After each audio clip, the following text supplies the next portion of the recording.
You learned early how to be quiet without being asked, not because you were shy, not because you lacked opinions, but because somewhere, subtly, repeatedly, you noticed something devastating. Your presence didn't change the room. You could speak or stay silent, and the outcome was the same. So you adapted. You became low maintenance. You stopped asking questions that lingered too long. You learned to read the emotional weather instead of announcing your own needs. And no one ever sat you down and said, "You don't matter." That's the cruelty of it. They didn't have to.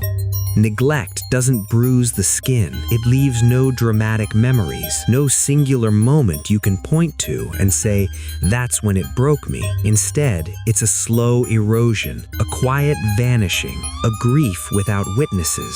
And now, as an adult, you might be praised exactly for what wounded you. You're easygoing, independent, so emotionally self-sufficient. But inside, there's a paradox humming beneath everything you do. The strategy that kept you safe as a child, making yourself invisible, is now the very thing that keeps you lonely. You crave depth, but disappear when attention turns toward you. You want intimacy, but feel exposed when someone truly looks. You long to be chosen, yet don't know how to occupy space without guilt. This video is about that invisible grief, the grief of the ignored child who learned that love was something that happened around them, but rarely to them. Psychology has a name for what happened to you, even if no one ever named it back then. It begins with emotional neglect, not the presence of harm, but the absence of attunement. If abuse is being struck, neglect is being missed. Your caregivers may have been physically present, even well-intentioned, but emotionally they were unavailable, distracted, overwhelmed, or inwardly absent. And a child's nervous system doesn't ask why. It only asks one question: what do I need to do to stay connected? This is where attachment theory enters the story, specifically avoidant attachment. When a child repeatedly learns that expressing needs leads to dismissal, indifference, or subtle annoyance, the nervous system makes a logical decision: need less, feel less, want less. Over time, this rewires the brain. Neuroscientifically, the default mode network, the system responsible for self-referential thought, becomes hyperactive. You live inside your head, monitoring, adjusting, narrating yourself in real time. Meanwhile, your ventral vagal system, responsible for safe connection, remains underused. Connection feels unfamiliar, even unsafe. Another concept emerges here: learned self-erasure. Not selflessness, not humility, self-erasure.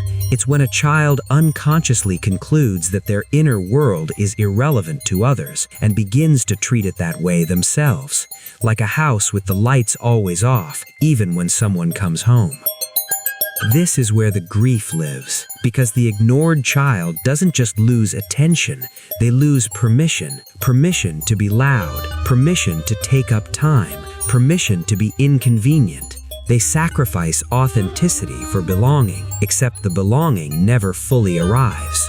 Carl Jung once wrote, "The greatest burden a child must bear is the unlived life of its parents."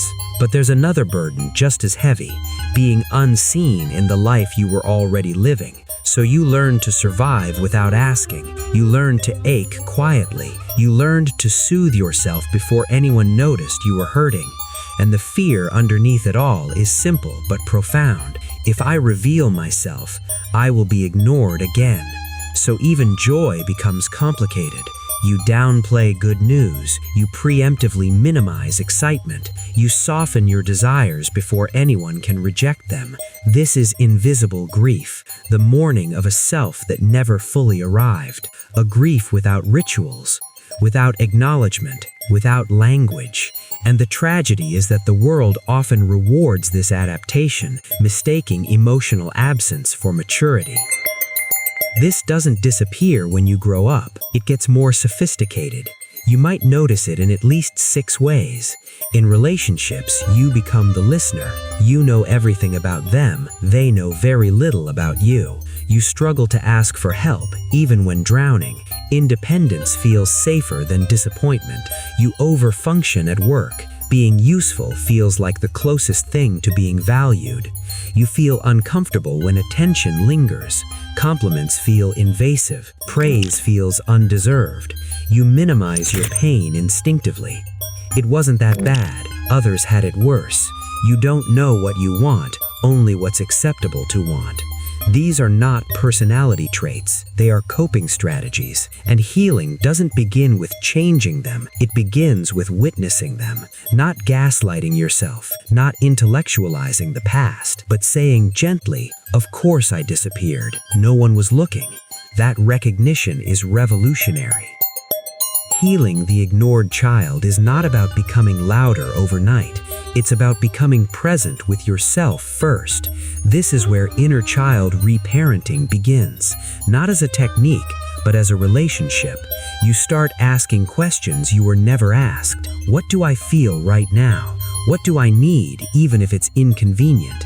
What part of me learned to hide, and why?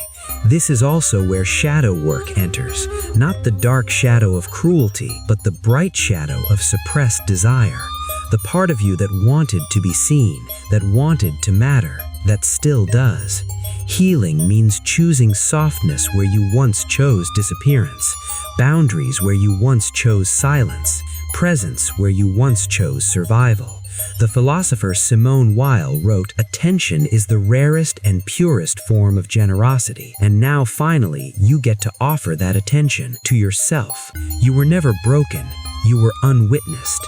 And becoming whole is not about fixing what's wrong with you. It's about allowing yourself to exist fully, without apology, without shrinking, without disappearing. If this resonated, share it with someone who learned to vanish quietly. And subscribe not to be changed, but to be seen, because the invisible child deserves a visible life.